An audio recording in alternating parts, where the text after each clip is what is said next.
반갑습니다. 오늘도 이 예배 자리에 나오신 모든 분들 환영하고 축복합니다. 오늘의 찬양의 좀 주제는 왕 대신 예수 그리스도를 찬양하라인데요.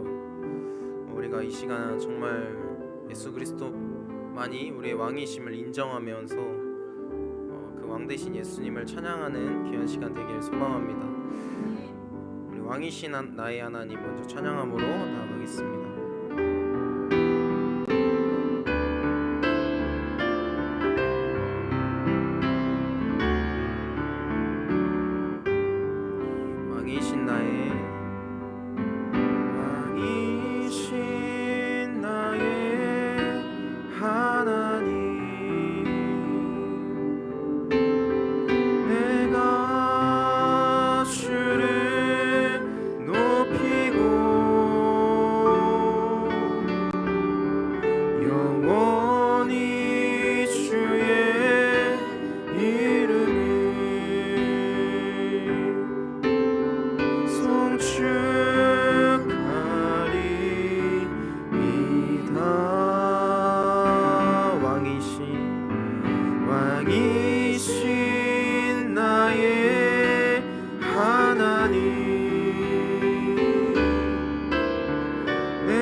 왕이신 나의 하나님, 내가 주를 높이고 영원히 주의 이름을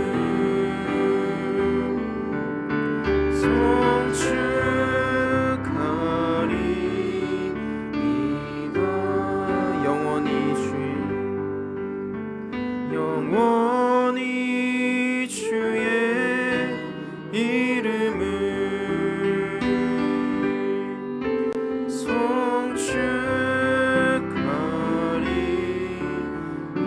송축하리이다. 영원히 주의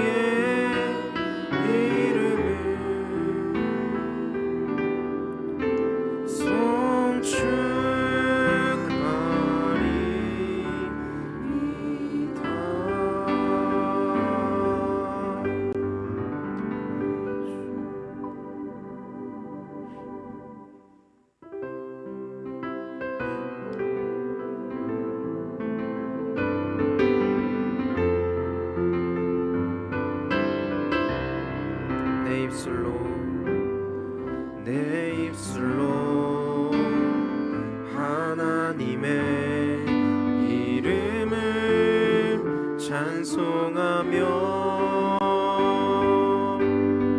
내 마음으로 하나님을 즐겁게 찬양하네. 내 입술로 하나님의 이름을 찬송하며 내 마음으로 하나님을 즐겁게 찬양하네. 아멘. 할렐루야.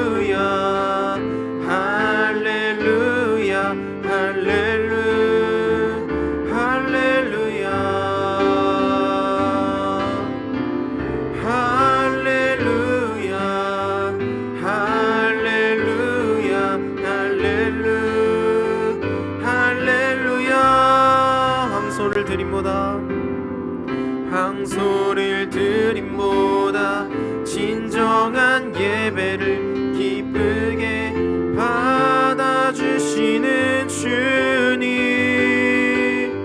찬송을 부르며 영원히 섬기리. 주님께 영광 돌리리.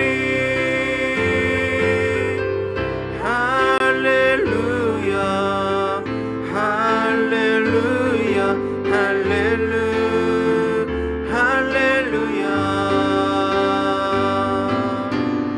할렐루야 할렐루야 할렐루야 할렐루야. 내 입술로 하나님의 이름을 찬송하며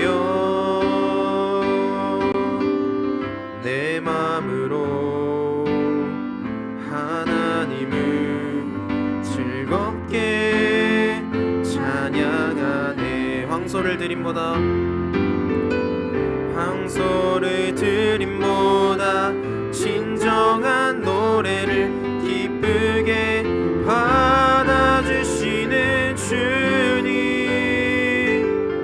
찬송을 부르며 영원히 섬기리. 주님께 영광 돌리리. 할렐루야 할렐루야 할렐루야 할렐루야 할렐루야 할렐루야 할렐루야 할렐루야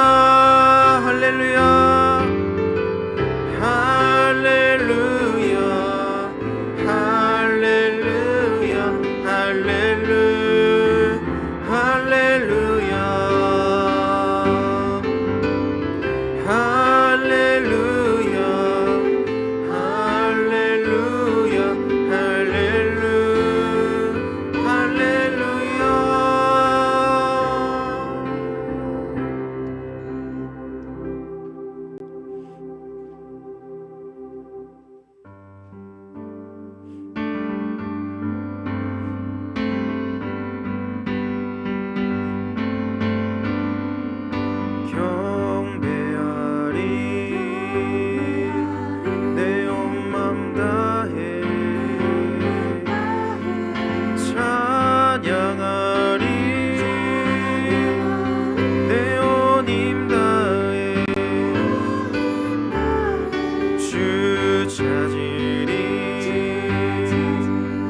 사는 동안 주님의 길을 나 따라가리. 주님만을 경배하리. 주님만을 찬양하리. 찬양받기 합당하신 주만 높이리. 무릎 꿇고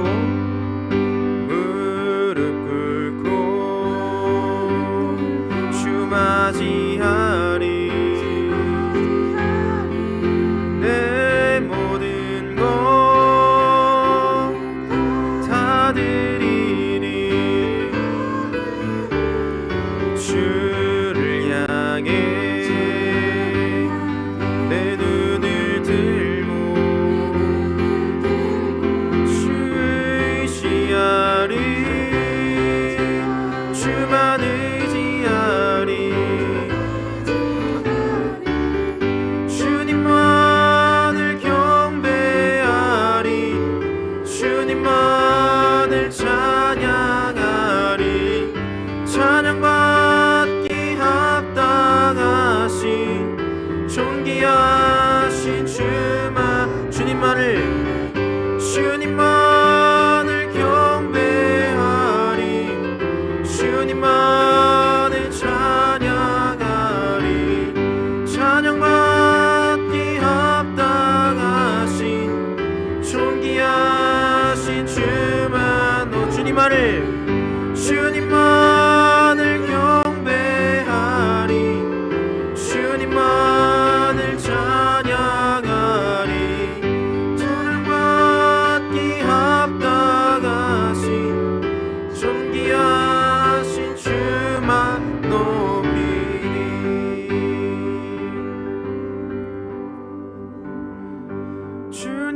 주님만을 경배하리 주님만을 찬양하리 찬양받기 합당하신 존귀하신 주만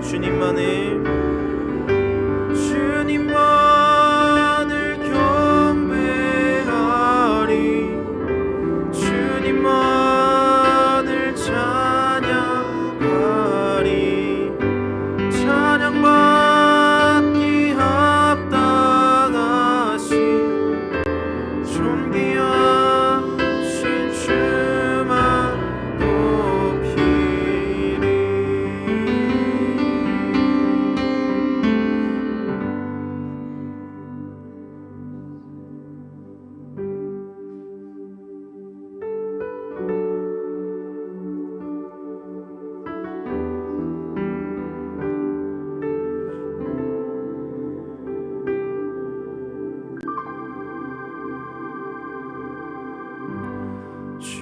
주님만이 왕이십니다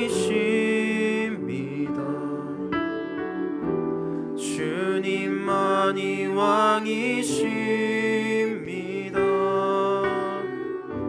주님만이 왕이십니다 주님만이 왕이십니다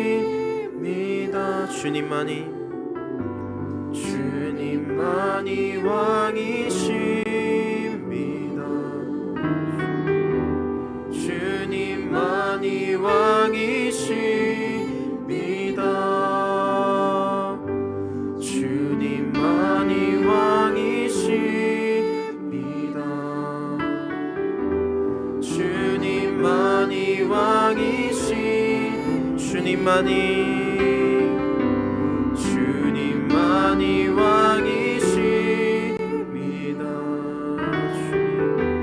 주님만이 왕이십니다 주님만이 왕이십니다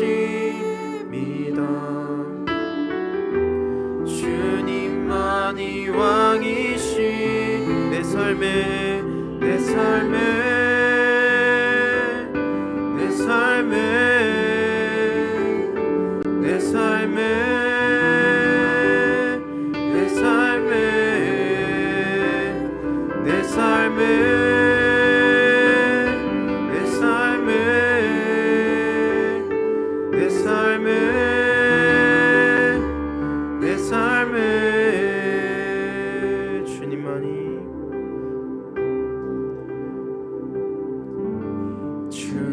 주님만이 왕이십니다 주님만이 왕이십니다 주님만이 왕이십니다 주님만이 왕이시 이곳에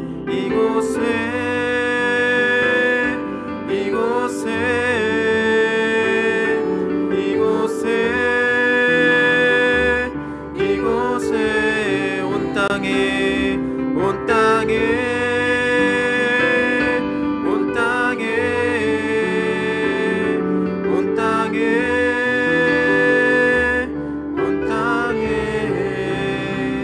주님만이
되시는 그 예수 그리스도의 이름 크게 한번 부르짖고 기도하겠습니다.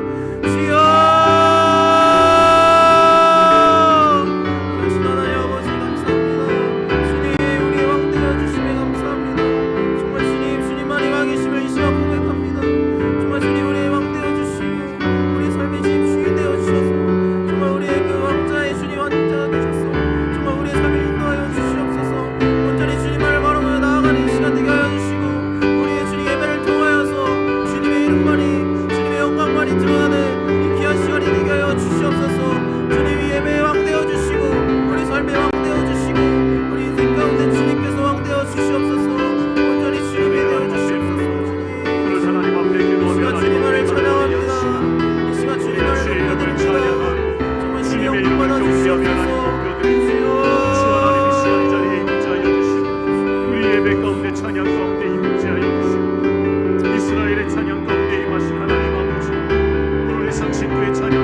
하나님의 구원의 방주가 되게 하시고, 주여 사랑하는 심령들, 하나님 믿음의 자녀로 하나님이 세상에서 승리하며 나가는 믿음의 권속들 되게 인도해 주옵소서. 지금도 하나님 아버지 주님을 경배하며 찬양해야 시간 우리의 국정된 기도 하나님 앞에 상달되길 원합니다.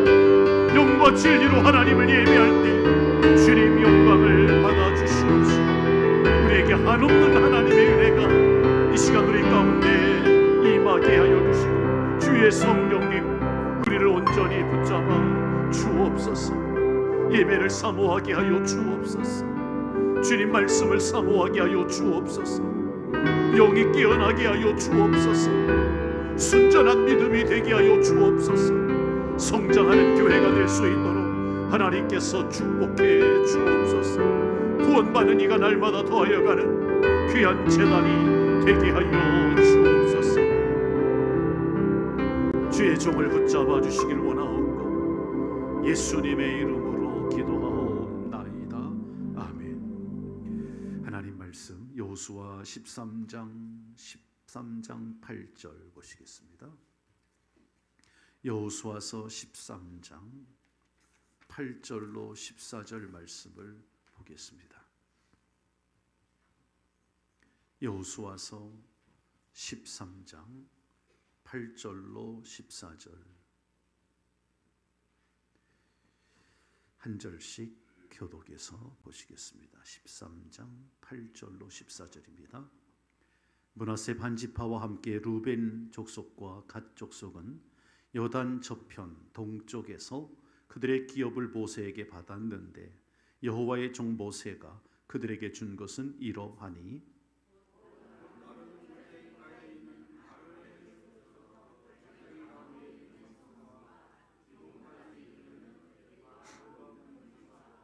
헤스본에서 다스리던 아모리 족속의 왕 시혼의 모든 성읍 곧 암몬 자손의 경계까지와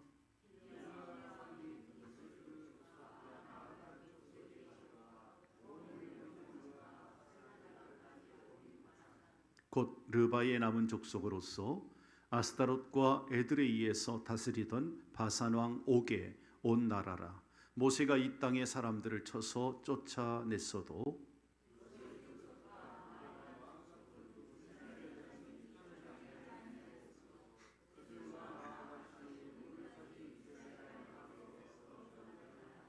오직 레위 지파에게는 여호수아가 기업으로 준 것이 없었으니 이는 그에게 말씀하신 것과 같이 이스라엘의 하나님 여호와께 드리는 화제물이 그들의 기업이 되었음이더라. 아멘. 14절까지 보았습니다. 오늘 이 시간은 하나님이 주신 기업이라고 하는 그런 주제로 이 말씀을 함께 나누려고 합니다.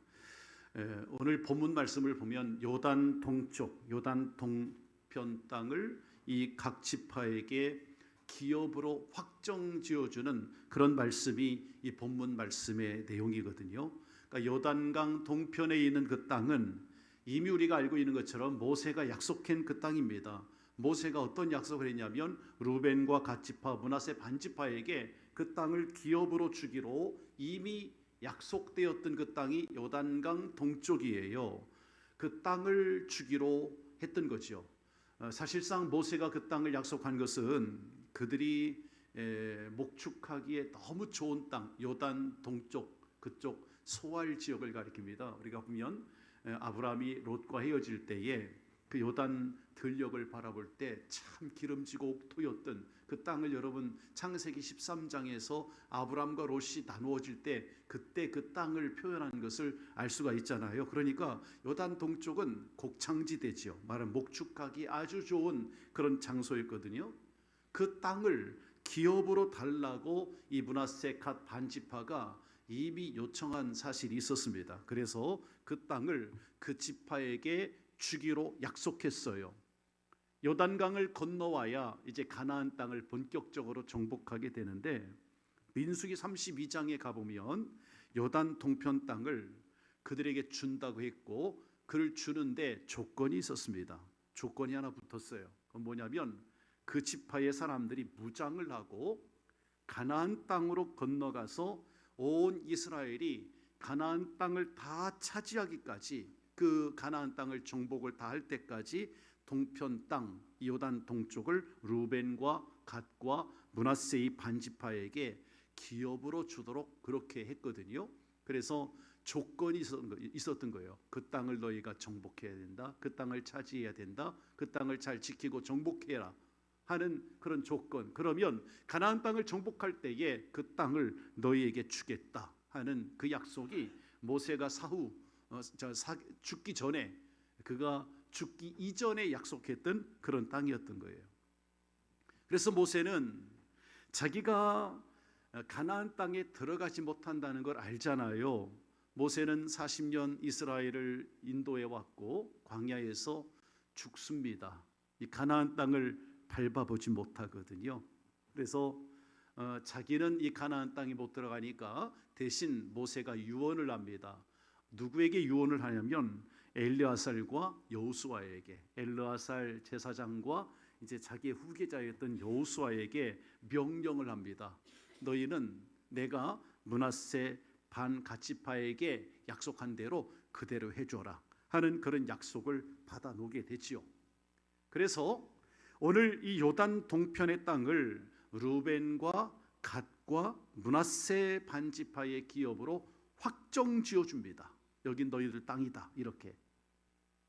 그리고 이제 이들 지파가 가나안 땅에 들어가서 온 가나안을 얻도록 나머지 이스라엘 족속들이 요단강을 건너서 이 가나안 땅을 본격적으로 다 정복하고 그 가나안을 얻을 수 있도록 이스라엘을 위해서 끝까지 싸웠던 사람들이 이 요단 동쪽에 있었던 므낫세 갓 반지파 이들이었습니다.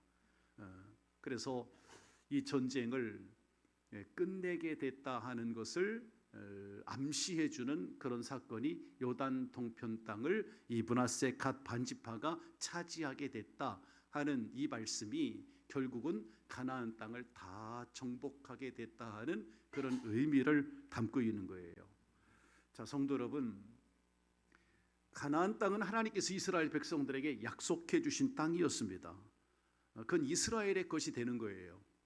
그건 이미 모세의 시대에 아브라함 시대부터 약속해 놓은 땅이에요. 마치 천국은 우리 성도의 것인 줄로 믿습니다.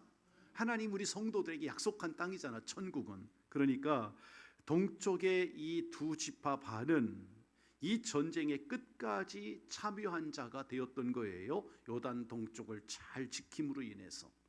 그래서 동쪽 땅은 모세가 말한 대로 므낫세 갓 반지파에게 차지하도록 그렇게 확정 지어줬다 하는 얘기가 오늘 말씀에 기록되어 있습니다.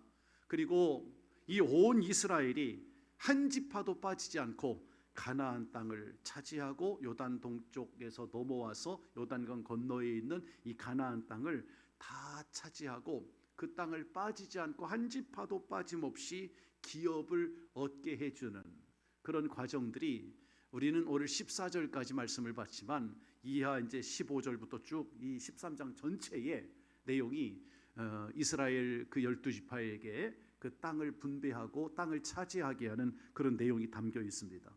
성도 여러분, 우리는 지금 이 내용이 결국은 여호수아나 엘르아살이나 이 모세의 후계자였던 사람들이 모세의 말을 따라 그 명령에 따라서 움직였고 참여했고 마침내 가나안 땅 기업을 자기의 것으로 차지했다는 것에 이 말씀에 의의가 있어요.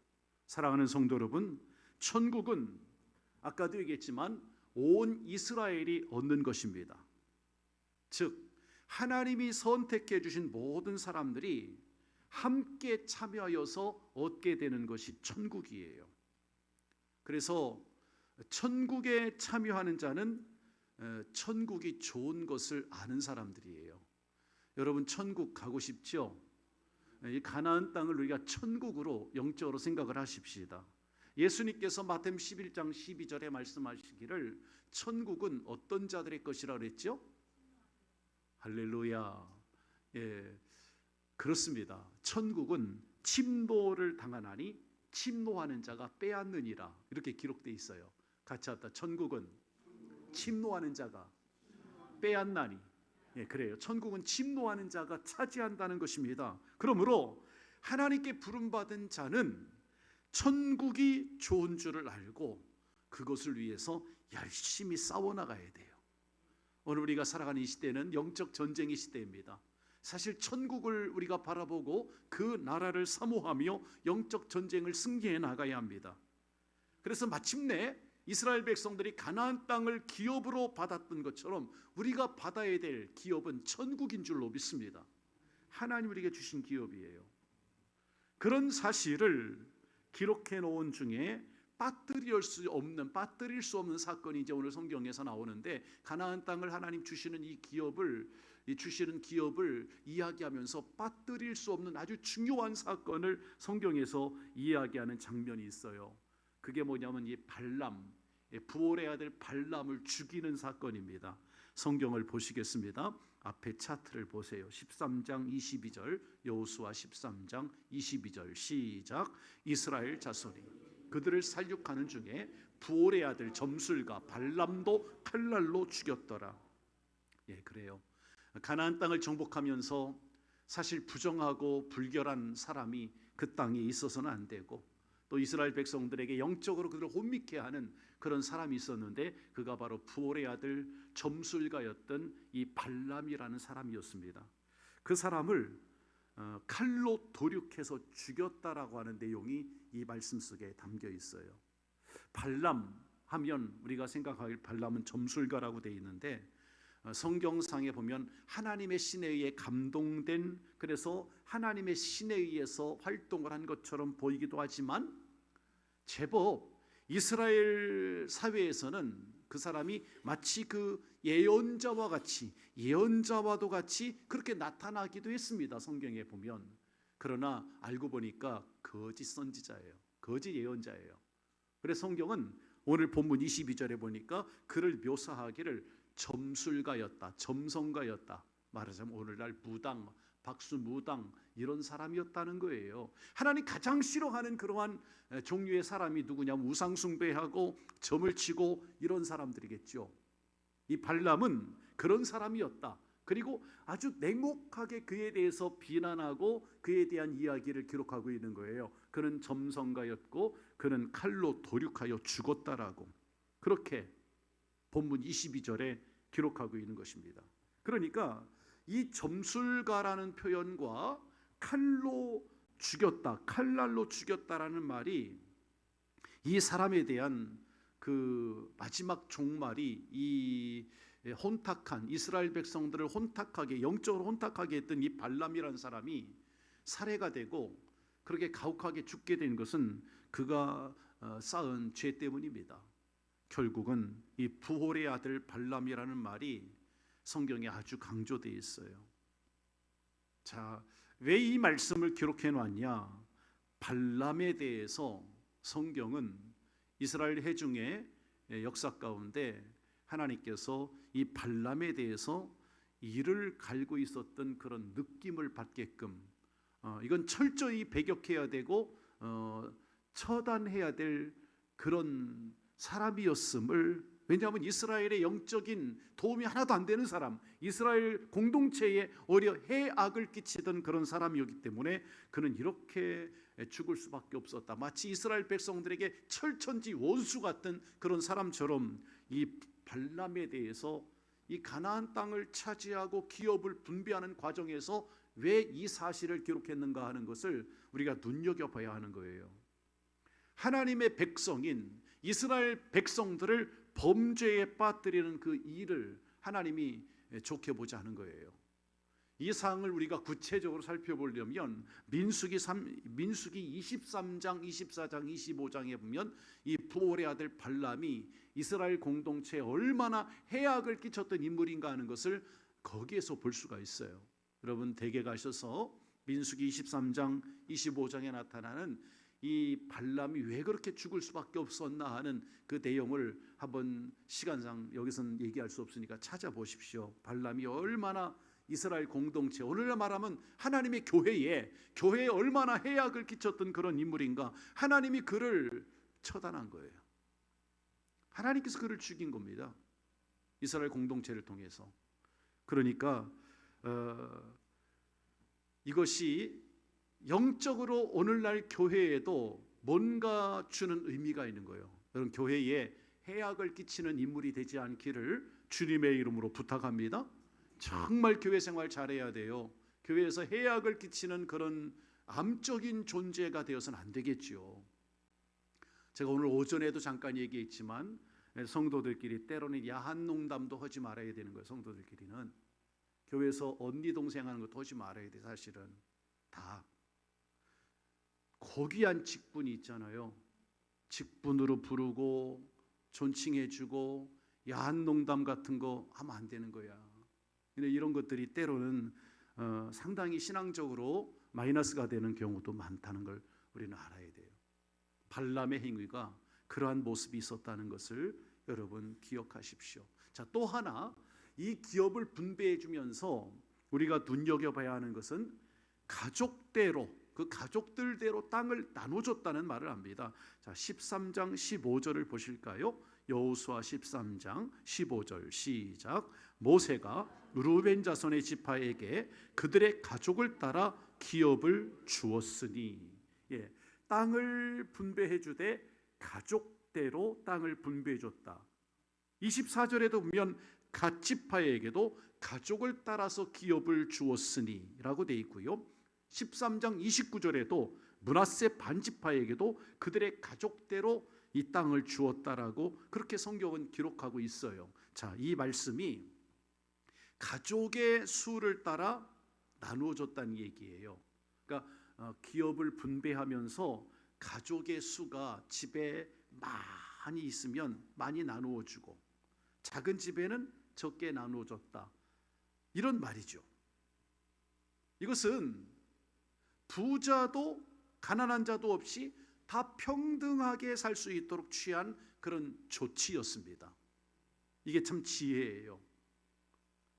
가나안 땅에서도 앞으로 이 원리가 동일하게 이 원리가 취해집니다. 앞으로 이제 성경을 보겠지만, 자, 오늘날 이 말씀을 해석한다면 누구나 똑같이 받는 구원의 은혜를 암시하는, 의미하는 그런 말씀이에요. 여러분, 구원의 은혜는 평등한 줄로 믿습니다. 부자라고 더 크게 구원받고 약하다고 해서 덜 구원받는 거 아니에요. 남녀노소 빈부귀천을 막론하고 구원은 평등한 줄로 믿습니다. 구원의 은혜는 똑같이 누구나 다 똑같다라는 얘기예요.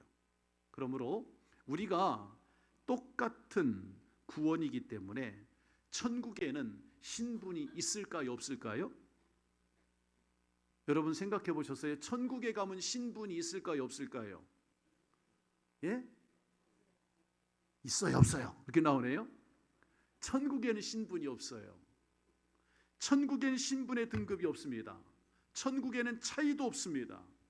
그 나라에 들어가면 우리는 모두가 다 각자의 어떤 사람은 생명의 면류관, 어떤 사람은 자랑의 면류관, 어떤 사람은 영광의 면류관을 쓰고 있을 거예요.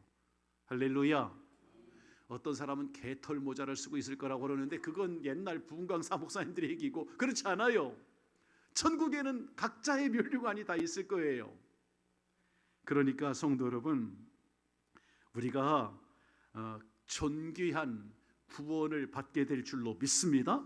구원은 평등하다. 왜? 오늘 가나안 땅을 분배하는 모습을 보니까 각자의 가족대로 땅을 기업으로 분배했다 하는 내용을 볼 때 이건 공평하게 다 같이 평등하게 그렇게 기업을 분배했다는 것이 영적인 원칙이었고, 우리가 앞으로 갈 천국에서도 천국에는 하나님께서 구원이 공평하다, 하나님 앞에 구원받은 자들은 다 공평하다, 이와 같은 의미를 주는 거예요. 구원의 은혜는 다 똑같다는 얘기예요. 자, 그러니까 어떤 사람들이 이제 이런 얘기를 들으면 아니 그러면 천국에는 다 똑같고 신분도 없고 그럼 차등도 없나요? 이렇게 궁금해하는 분들이 있어요. 차등이 없다, 뭐 다 똑같이 구원받고 그러면 그냥 예수님 믿긴 믿는데 적당히 살아야지, 그런 사람들이 있을 수도 있을 것 같아요. 적당히 뭐 그렇게 힘들게 열심히 봉사하고 힘들게 그렇게 하느냐, 그냥 구원 받았으니까 적당하게 그렇게 믿으면 될 거 아닐까? 그렇게 생각하는 사람은 천국의 귀함을 모르는 사람이에요. 여러분, 소중한 천국이 내 것이 되었다는 걸 아는 자는 정말 이 땅에서 그것을 위해서 살아야 되고 노력해야 될 줄로 믿습니다. 열심히 노력해야 되는 거예요. 왜냐하면 그만큼 사모하고 그것을 사랑하기 때문에 그런 거예요. 여러분, 천국을 사모하시길 바랍니다. 천국을 사랑하십시오. 우리가 사실상 오래 이 땅에 사는 것 같아도 이렇게 세월을 따져보고 또 우리가 이렇게 먼저 가신 원로 목사님이나 우리 선배들이나 또 부모님들을 생각해 보면 그리 멀지 않잖아요. 더 가깝고 더 가깝다, 그 찬송처럼 그렇게 멀지 않은 것 같아요. 그래서 우리는 적당히 살면 안 돼요. 시간이 쏜살같이 지나가니까 여러분 열심히 사모하시길 바랍니다. 그래서 사랑하는 마음을 가진 그 자체가 천국을 상급으로 받을 자의 마음인 거예요. 아니 이미 이 땅에서 그런 사모하는 마음이 있다라면 천국을 받은 자인 줄로 믿습니다. 따놓은 당상이라고 하잖아, 우리가 쉬운 말로. 그렇게 되지 않을까 싶습니다. 여러분, 천국은 바로 이런 사람들의 것이에요. 그러므로 여기에서 그냥 적당하게라는 그 생각은 진짜 천국을 모르는 사람이고 하나님 사랑하는 마음을 모르는 사람이에요. 어떻게 적당하게 예수 믿나요? 적당하게 예배 생활을 왜 그렇게 하시죠? 천국을 아는 자일까? 그렇다면 적당하게 예수 믿는 사람이 천국을 아는 사람일까요? 스스로에게 질문을 해보세요. 우리 스스로에게. 저는요, 천국을 모르는 사람 같아요. 적당하게 신앙생활하고 적당하게 예수 믿는다는 것이 정말 천국을 그리워하고 천국을 사모하는 자의 심정일까 싶어요. 오늘 이 본문 말씀을 통해서 레위 지파에게 좀 집중적으로 레위 지파에 대해서 이제 말씀을 생각해 볼 텐데, 자 13장 14절을 보실까요? 여호수아 13장 14절. 자, 다 같이 눈을 뜨시고 출발하겠습니다. 여호수아 13장 14절 시작. 오직 레위 지파에게는 여호수아가 기업으로 준 것이 없었으니 이는 그에게 말씀하신 것과 같이 이스라엘의 하나님 여호와께 드리는 화제물이 그들의 기업이 되었음이더라. 아멘. 자, 지금 말씀에 보면 레위 사람들에게는 여호수아가 기업으로 준 것이 있었다 없었다? 없었다? 있었다? 없었어요. 그 이유는 여호와께 드리는 뭐가? 화제물이 그들의 기업이 되기 때문이다라고 말씀했어요. 자, 이제 쭉 내려가서 여호수아 13장 33절도 또 볼까요? 33절, 여호수아 13장 33절이 마지막 끝절이죠. 시작. 오직 레위 지파에게는 모세가 기업을 주지 아니하였으니 이는 그들에게 말씀하신 것과 같이 이스라엘의 하나님 여호와께서 그들의 기업이 되심이었더라. 자, 14절과 33절은 똑같은 맥락에서 말씀을 하고 있는 거예요. 그러므로 레위 지파는 영적으로 오늘 우리 성도님들입니다. 할렐루야. 우리 성도들에게는 하나님을 가까이 하는 것을 정령 복으로 삼으란 얘기예요. 그걸 기업으로 삼으라 이렇게 말씀하고 있는 거예요. 하지만 우리의 눈에는, 여러분 눈에는 어떻게 보입니까? 레위인들이 무언가 좀 불안해 보이지 않습니까? 일부 설교 끝. 이제 일부 설교 끝이에요. 2부 예배를 시작하겠습니다. 자, 보세요. 잘 생각해 보세요. 레위 지파에게 기업이 있었어요, 없었어요? 없었어요. 그러니까 레위인들은 다른 지파에 비해서 좀 뭔가 불안해 보여요, 안 불안해 보여요? 예? 안 불안해 보여요? 아니, 육신적으로 생각해 봐. 육신적으로 생각하면 불안해요, 안 불안해요? 없지. 그래, 불안하잖아요. 땅이 없는데, 기업이 없는데 불안해하잖아. 불안하지요. 그러니까 좀 뭔가 불안해 보이고 레위 지파는 뭔가 복이라는 생각이 들지 않을 수도 있습니다. 왜? 그들에게 땅을 안 줬으니까. 왜냐하면 세상에서 가진 것이 없으므로 뭔가 안정을 보장해 주는 것이 없잖아요. 다른 지파처럼 땅을 딱딱 떼서 몇 마지기씩 좀 줬으면 좋겠는데 그렇지 않으니까. 이게 바로 사람들의 눈에 보이는 세상입니다. 사람들의 눈에 보이는 세상의 것은 레위 지파 입장이라면 안정되어 보이지 않는 거예요. 오히려 세상 사람들, 다른 지파 사람들은 크게 보입니다. 왜? 땅을 딱딱 떼줬으니까. 하나님의 것은 불안해 보이는 거지, 작게 보이고. 여러분, 그래도 여러분 레위 사람들이 되시겠습니까? 알았어, 남권사님 땅이 없어 이제. 없어도 돼요? 그런데 본문에 보니까 하나님을 기업으로 삼고 그 화제물을 먹고 산다는 것이 복인 줄로 믿습니다. 그것이 하나님과 동고동락하는 사람이에요. 그러면 이 화제물은 뭘까요? 화제물? 그렇죠. 레위 지파가 먹고 살아야 되는 것은 성도들의 11조와 헌물입니다. 그게 바로 화제물이에요. 그러니까 목회자는 성도들이 드린 11조와 헌물로 먹고 사는 거예요. 그게 제사장의 직분입니다. 레위인들은 그랬거든요. 왜냐하면 이스라엘 백성들이 하나님을 잘 섬기고 제사를 성실하게 드릴 때는 레위인들이 먹고 살 게 있어요, 없어요? 있어요. 근데 만약 이스라엘 백성들이 하나님을 멀리하고 제사를 폐하면 레위인들은 어떻게 살까? 그렇지, 굶어 죽어 먹고 살 게 없는 거야. 레위 사람들도 먹을 걸 구하려고 방황해야만 되는 거예요.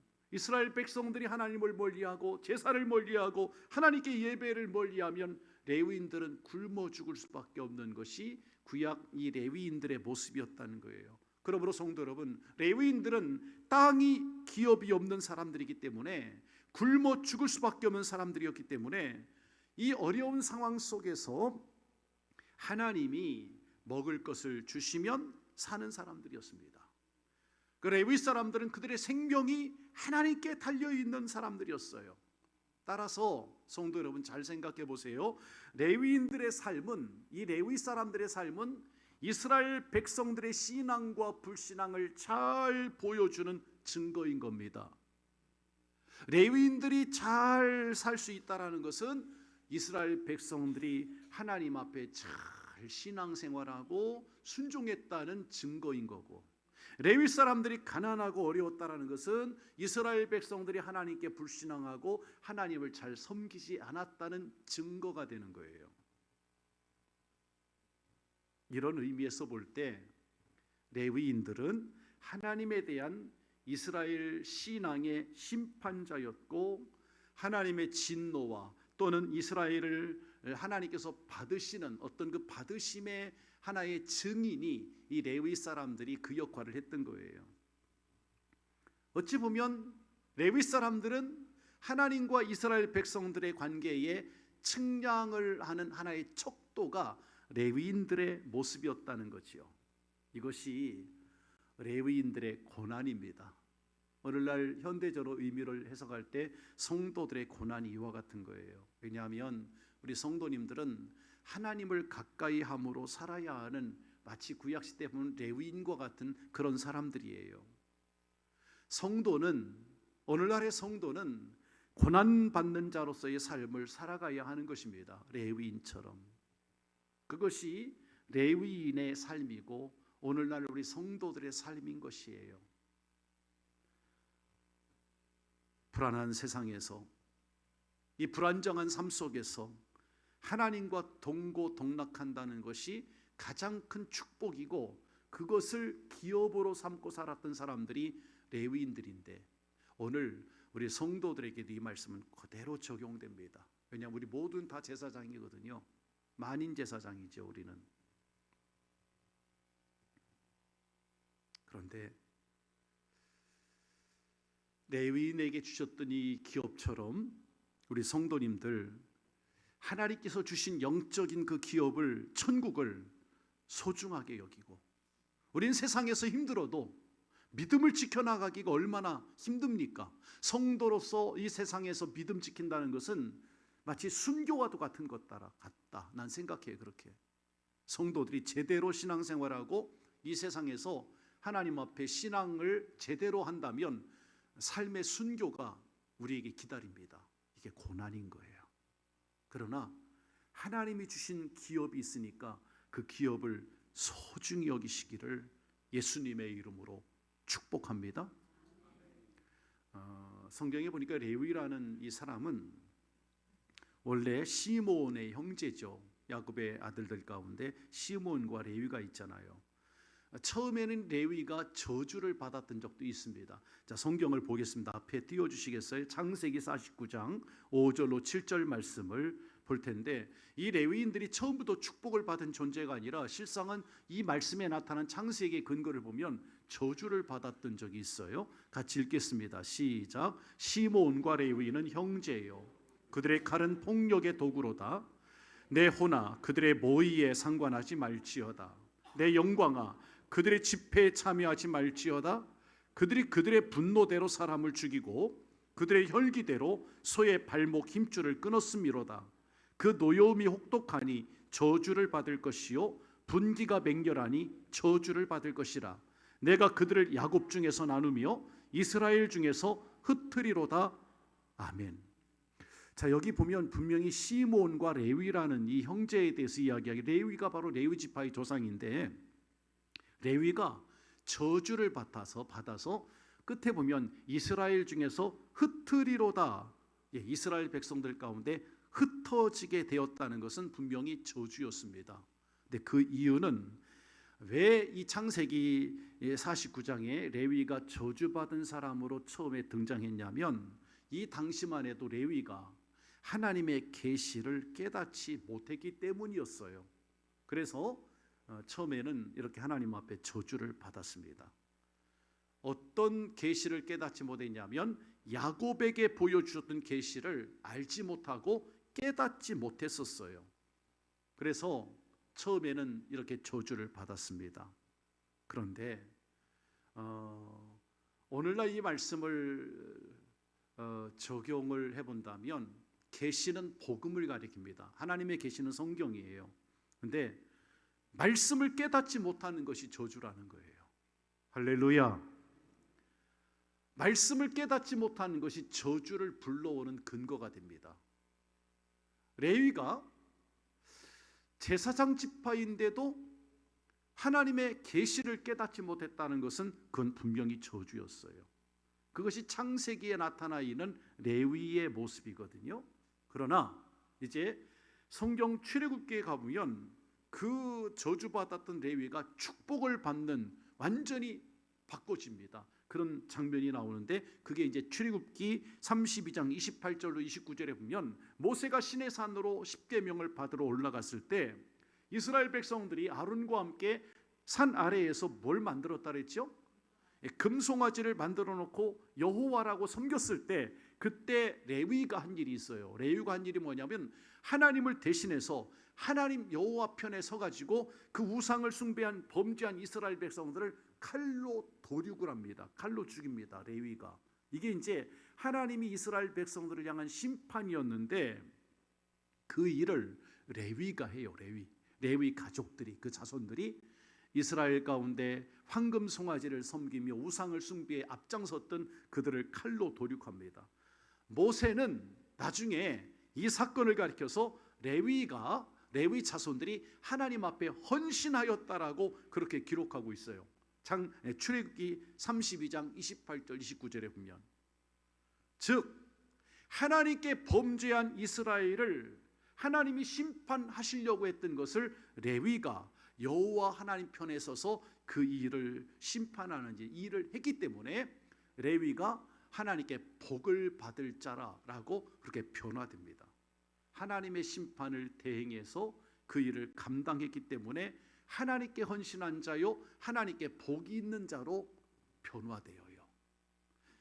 이게 이제 성경의 출애굽기에 나타나 있는 레위의 모습이에요. 이 일로 인해, 이 사건으로 인해서 저주받았던 자가 축복받는 존재로 바뀝니다.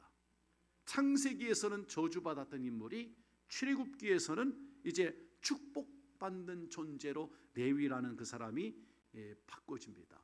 창세기에서는 하나님의 계시를 알지 못해서, 깨닫지 못해서 저주를 받았는데, 출애굽기에서는 하나님의 계시를 알게 되어서 하나님의 복을 받는, 그리고 하나님의 계시를 전달해 주는 그런 직분을 받게 되죠.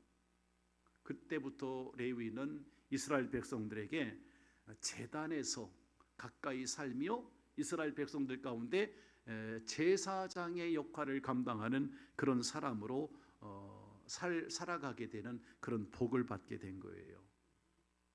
같이 합시다. 복음을 깨닫지 못하면 저주요, 복음을 깨달으면 복이 된다. 할렐루야. 레위를 통해 볼 수 있는 게 창세기와 출애굽기에 나타나는 레위의 모습이 바로 그거예요.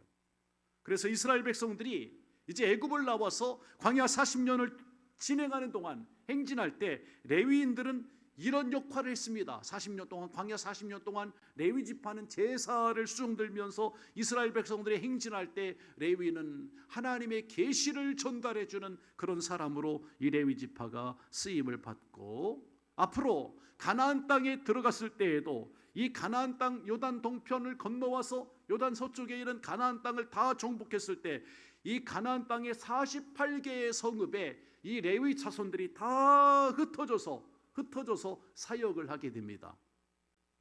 같이 합시다. 흩어져서. 아까 얘기했어요. 창세기에 보면, 아까 우리가 읽었던 창세기 49장 5절로 7절에 보면 하나님께 받은 저주 가운데 이스라엘 중에서 흩으리로다라는 그 말씀이 가나안 땅에 와서 이루어집니다. 근데 여기에서 흩어지는 것은 축복이에요. 가나안 땅 전체 성읍 48개 성읍의 레위 자손들이 다 동네마다 다 그 땅에 들어가서 제사장으로서의 사명을 감당하게 되는 거예요. 그래서 흩어져서 사역을 하게 되었다라고 성경에 기록되어 있죠. 즉 레위인은 성전에서의 이스라엘 백성들에게 그 백성들을 은혜롭게 인도하는 그런 제사장으로서의 사명도 감당하고, 또 이스라엘 백성들의 문제를 가지고 하나님께 전달해 드리고, 또 하나님이 주시는 계시를 민수기에 보면 이스라엘 백성들에게 알려주는 역할, 할렐루야, 이 역할이 레위인들의 모습이었다는 거예요. 그러므로 성도 여러분, 우리는 땅의 기반을 갖지 못한 대신, 땅을 기업으로 받지 못한 대신 레위 지파는 하나님을 하나의 기업으로 삼고 하나님의 증인으로 그렇게 살게 되어집니다. 이것이 계시를 모를 때는 저주였지만 계시를 알고 깨달았을 때는 축복으로 바꿔지는 그러한 모습이 된 겁니다. 자, 이제 이 말씀 여러분들에게 좀 어렵게 와 닿을 수도 있겠지만 우리 모든 그리스도인들은 그리스도를 통해서, 예수 그리스도를 통해서 우리는 계시를 다 알게 됐잖아요. 주인 주신 이 말씀을 통해서 우리는 계시, 성경을 통해 하나님의 뜻을 알게 됐잖아요. 우리가 복음을 모를 때에는 저주받은 백성이었죠. 어찌 보면 우리가 하나님을 기업으로 삼지 않고 살아갔던 삶은 그야말로 저주받은 인생 아니었을까요? 하나님을 몰랐을 때는 세상의 소유를 기업으로 삼고 세상 것들만 따라가던 인생이었는데, 이제 우리 성도들이 이 복음을 듣게 되고 주님 주신 이 성경 말씀 복음을 알게 되고 계시를 깨닫고 난 이후로부터는 우리의 삶은 세상이 우리 기업이 아니라 하나님이 우리의 기업으로 변화된 줄로 믿습니다.